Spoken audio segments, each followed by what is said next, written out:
الحمدللہ رب العالمین والصلاة والسلام علی سید المرسلین وعلی آلہ واصحابہ اجمعین، اما بعد۔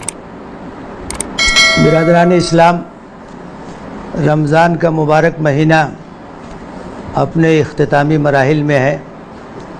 27 تاریخ گزر چکی ہے، اب صرف چند روز باقی ہیں اور بہت جلد یہ مبارک مہینہ ہم سے جدا ہونے والا ہے۔ ایسے موقع پر ہمیں اپنا احتساب کرنا چاہیے، جائزہ لینا چاہیے کہ اس مہینے سے ہم نے کتنا فائدہ اٹھایا۔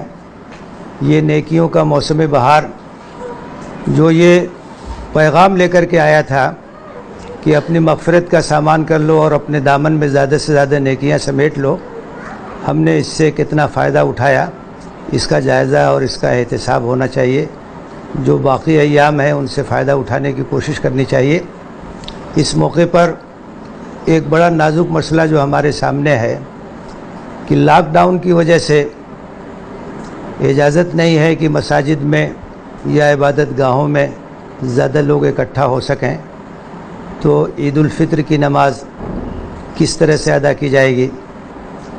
ظاہر ہے کہ اس وقت جو وبا آئی ہوئی ہے کرونا کی، وہ ایک عالمی وبائی مسئلہ ہے جس سے ساری دنیا پریشان ہے، اور اس کی روک تھام کے لیے جو تدابیر اختیار کی جا رہی ہیں اس میں ساتھ دینا ہمارا اخلاقی فریضہ ہے۔ تو حکومت کی طرف سے جو پابندی ہے اس کا لحاظ کرتے ہوئے جتنے آدمیوں کی اجازت ہو اتنے لوگ عیدگاہ میں نماز پڑھ لیں۔ اس کے علاوہ ہر محلے کی مسجد میں جو تعداد جس کی اجازت دی گئی ہے اس کے مطابق نماز لوگ ادا کر لیں، لیکن ظاہر ہے کہ اس کے باوجود بڑی تعداد رہ جائے گی، تو باقی لوگ ان کے لیے یہ گنجائش ہے کہ وہ اپنے گھر میں شکرانے کی نماز ادا کر لیں۔ عید کی نماز کا جو پیغام ہے اس پیغام کو سمجھنے کی کوشش کرنی چاہیے۔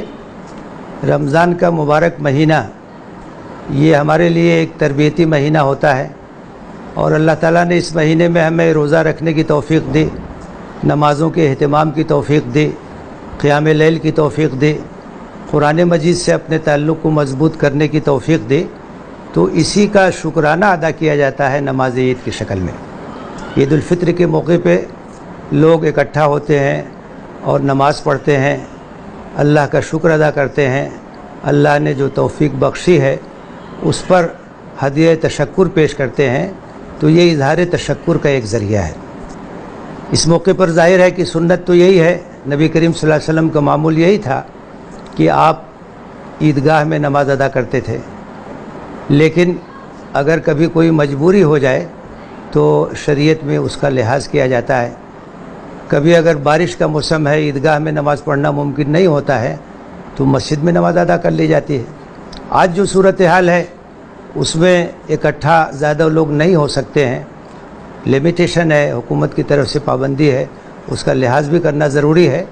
تو ایسی صورت میں اس کا خیال کرتے ہوئے ہمیں اپنے گھروں میں بھی اس کا اہتمام کرنا چاہیے، تاکہ عید کی جو سنت ہے وہ باقی رہے اور اس سے ہمارا تعلق قائم رہے، اور 2 رکعت نماز پڑھ کر کے ہم اظہار تشکر کر سکیں اور اس پیغام کو یاد رکھیں۔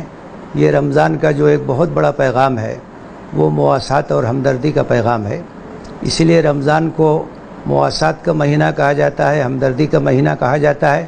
عید سے پہلے صدقہ فطر کی ادائیگی ہوتی ہے، اس کا بھی مقصد یہ ہے کہ غریبوں کی مدد ہو، خاص طور سے عید کے موقع پر غریب لوگوں کی مدد کا ایک سامان ہے جو صدقہ فطر کے ذریعے ہوتا ہے۔ اور حدیث میں یہ بات واضح کی گئی ہے کہ صدقہ فطر کا 2 مقصد ہے، ایک تو روزے میں جو کمی ہے اس کی تلافی ہوتی ہے صدقہ فطر سے، اور دوسرے غریبوں کی مدد ہوتی ہے۔ اور مجموعی طور سے مواسات اور ہمدردی کا جو پیغام رمضان کا مہینہ دیتا ہے، آج کے حالات میں اس کو یاد رکھنے کی بہت ضرورت ہے۔ اس وقت جو لاک ڈاؤن کی وجہ سے جس طرح سے سب کاروبار بند ہو گیا، کارخانے بند ہو گئے، مزدور بیچارے بے روزگار ہو گئے، لاکھوں کی تعداد میں لوگ گھر واپسی پہ مجبور ہو گئے، یہاں بھی روزگار نہیں ہے۔ ان حالات میں ظاہر ہے کہ بھوک مری کا سامنا ہے، اور سب لوگوں کو آگے بڑھ کر کے بلا لحاظ تفریق مذہب و ملت سب لوگوں کی مدد کرنی چاہیے، غریبوں کی مدد کرنی چاہیے، جو بھی پریشان حال لوگ ہیں ان کی پریشانی کو دور کرنے کی کوشش کرنی چاہیے۔ یہ عید کا ایک بہت بڑا پیغام ہے اور رمضان کا ایک بہت بڑا سبق ہے، مسلمانوں کو بڑھ چڑھ کر کے اس میں حصہ لینا چاہیے۔ اللہ کے رسول صلی اللہ علیہ وسلم خاص طور سے عید کے خطبے میں صدقہ اور خیرات اور انفاق کی تعلیم دیتے تھے، اس کی ترغیب دیتے تھے۔ سیرت سے معلوم ہوتا ہے کہ نماز پڑھانے کے بعد وہ خطبہ دیتے تھے جس میں صدقہ خیرات انفاق پر ابھارتے تھے۔ اس کے بعد جو خواتین کا حصہ ہوتا تھا عیدگاہ میں، وہاں جا کر کے خاص طور سے خواتین کو بھی ترغیب دیتے تھے اور خواتین بھی بڑھ چڑھ کر کے خرچ کرتی تھی، انفاق میں حصہ لیتی تھیں۔ تو اس وقت اس پہلو کو ابھارنے کی ضرورت ہے اور مسلمانوں کو اس طرح کی تعلیمات پر عمل کرنے کی ضرورت ہے۔ اللہ کے رسول صلی اللہ علیہ وسلم کا ارشاد ہے، افشوا السلام واتموا الطعام وصلوا باللیل والناس نیام تدخلوا الجنۃ بسلام۔ سلام کو رواج دو، لوگوں کو کھانا کھلاؤ، رات میں جب لوگ سوتے ہیں نماز پڑھو، جنت میں سلامتی کے ساتھ داخل ہو جاؤ۔ اللہ سے دعا ہے کہ اس موقع پر اسلام کے اس پیغام رحمت کو ہمیں عام کرنے کی توفیق دے، اس پر عمل پیرا ہونے کی توفیق دے، اور عید کے اس پرسعید موقع کو اللہ تعالیٰ سب کے لیے سعادت اور خوش بختی کا ذریعہ بنائے، آمین۔ وآخر دعوانا ان الحمد للہ رب العالمین۔